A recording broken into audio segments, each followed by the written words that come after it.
মৃগনাভি চট্টোপাধ্যায় এই নামের মানুষটাকে আজ চেনেন না এমন মানুষ বিরল।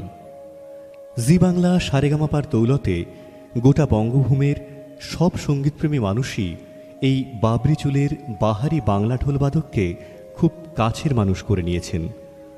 দার্জিলিং থেকে সুন্দরবন কিংবা পুরুলিয়া থেকে চট্টগ্রাম সবার মন কেড়েছে যে কস্তুরীর সৌরভ, সে আপামর জনগণের কাছে মৃগনাভি চট্টোপাধ্যায় হলেও আমাদের খুব কাছের বন্ধু বাপটুন, আমার বাপটুনদা।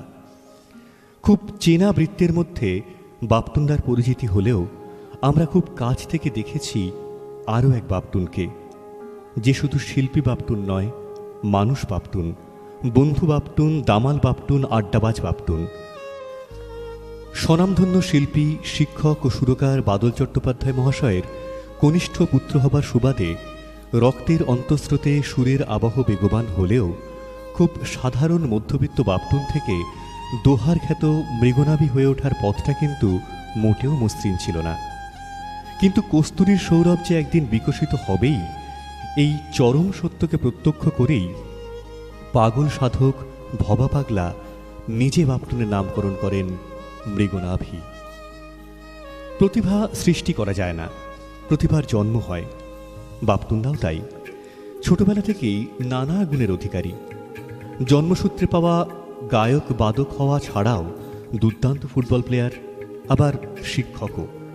অনেকেই হয়তো জানেন না যে বাপটুনদা একসময় গ্রুপ থিয়েটারে প্রচুর অভিনয় করেছে। আর আমরা যারা ওর অভিনয় দেখেছি তারা খুব জোর দিয়ে কথা বলতে পারি যে ও যদি আজ সুপরিচিত তবলা বা ঢোলবাদক নাও হতো, তাহলেও ও আজ সুপরিচিতই হতো বিখ্যাত অভিনেতা হবার সুবাদে। আরও মজার ব্যাপার, আমরা আবৃত্তিকাররা আজও মন্ত্রমুগ্ধ হয়ে শুনি ওর সুকুমার রায়ের আবোল তাবোল বা গোঁফচুরি কবিতার আবৃত্তি। কি নিখুঁত ইম্প্রোভাইজেশন, কি দুর্দান্ত রসবোধ।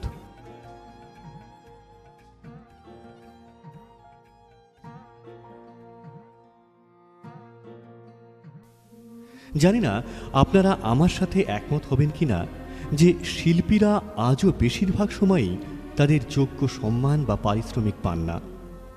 বাপটুনদার ক্ষেত্রেও তাই ঘটেছিল। সেই দিনগুলোর কথা মনে পড়ে যখন বাপটুনদার সাইকেলের পিছনে কেরিয়ারে দুহাতে তবলা বায়া নিয়ে চলেছে অনুষ্ঠান করতে। 3 জন শিল্পীর সাথে তবলা বাজালে ও পাবে 50 টাকা পারিশ্রমিক। গাড়ি করে যাওয়ার প্রশ্নই আসে না, তাই সাইকেলই ভরসা। আপনাদের মনে হতে পারে যে ওই সময় 50 টাকা অনেকটাই। সে প্রসঙ্গে আপনাদের অবগত করে রাখি যে সেই সময়ে একজন রাজমিস্ত্রির জোগাড়ির রোজ ছিল 75 থেকে 100 টাকা, অর্থাৎ একজন শিল্পীর মূল্যায়ন তার চেয়েও কম। আজ বহু মানুষ মৃগনাভিকে জড়িয়ে ধরে বলেন যে কাল তোমাকে টিভিতে দেখলাম।